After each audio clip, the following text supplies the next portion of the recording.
old Mr. Conway sent for me to come down to his house. He lived neighbor to us, and he was old. And I guess it was just another one of his ordinary chores my mother had been sending me to do for him ever since I was big enough. When I got there, the old gentleman wanted me to take his shoes into town to Mr. Gentile's shoe shop and get them mended. While I waited for him to pull off his shoes, a car drove up.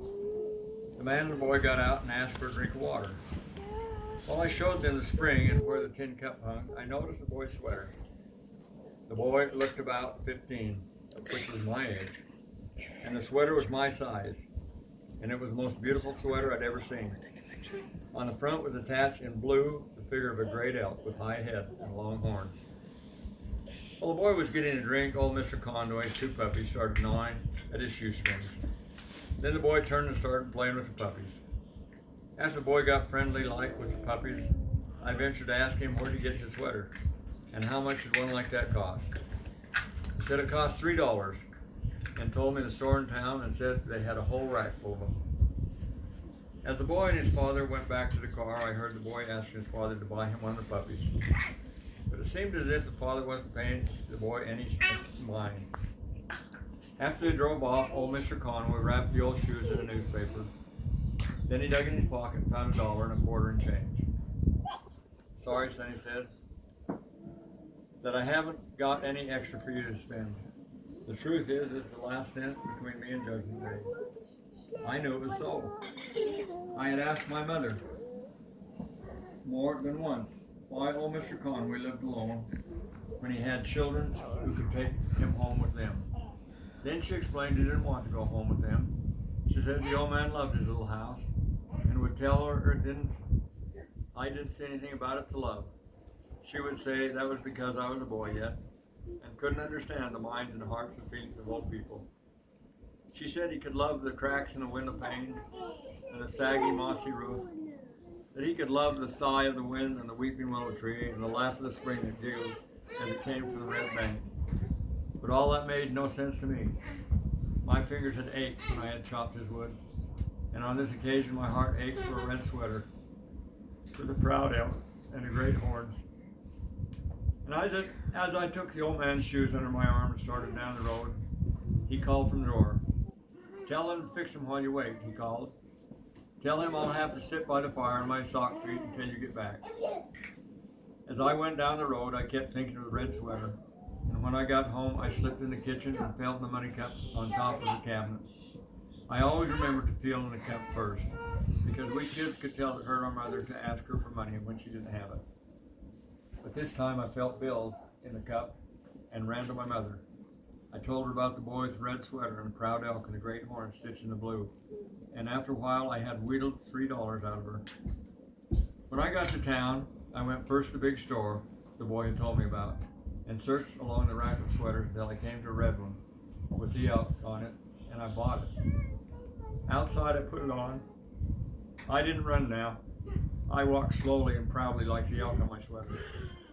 Inside Mr. Gentile's shoe shop, I laid the old shoes on the counter. He unrolled them from the paper and examined them.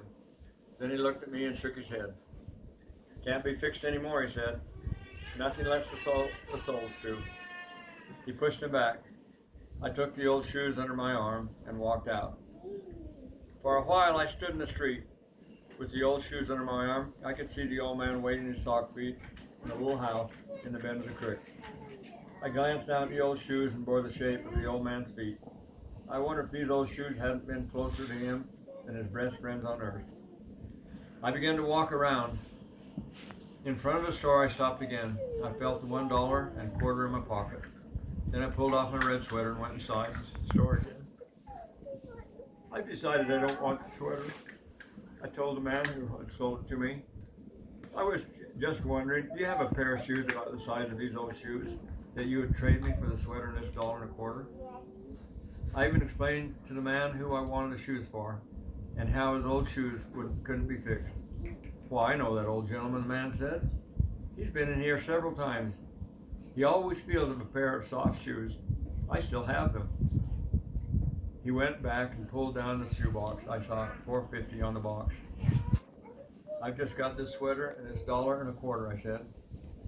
The man didn't answer me. He just reached up, jerked out a pair of heavy log socks, stuck one in each shoe, and wrapped the new shoes in old newspaper. I went out of the store, leaving my red sweater and the proud elk with the great horns lying on the counter. But I had a curious feeling inside me. When I got back inside the old man's house, I slowed down and considered. I thought of curious things and sayings. I remember my mother saying the sun always seemed brighter just after a dark storm cloud. I thought, I might make the old man happy by first making him a little more unhappy. I recollect to this day how I found him waiting in his sock feet, in the big old easy chair by the fire. Mr. Gentile couldn't fix your old shoes, I said. He said there was nothing left to sew the soles to. What puzzled me was that what I said didn't dim a curious gray twinkle I saw in the old man's blue eyes. That's all right, he said. Just give 'em here. I can manage. He took the old newspaper and unrolled the new soft shoes. I recollect how he felt the soft leather with his old hand. And then some water came down his cheek. And he got up. Walked over to his bed, and from under the pillow he got a red sweater with a proud, high-headed elk stitch in the front, and the elk had great horns. I saw you eyeing this sweater this morning, the old man said.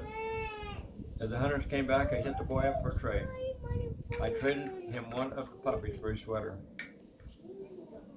I gave the old man's neck a hard, long hug, and then I broke for home with my sweater to show to my mother the elk with the great horns.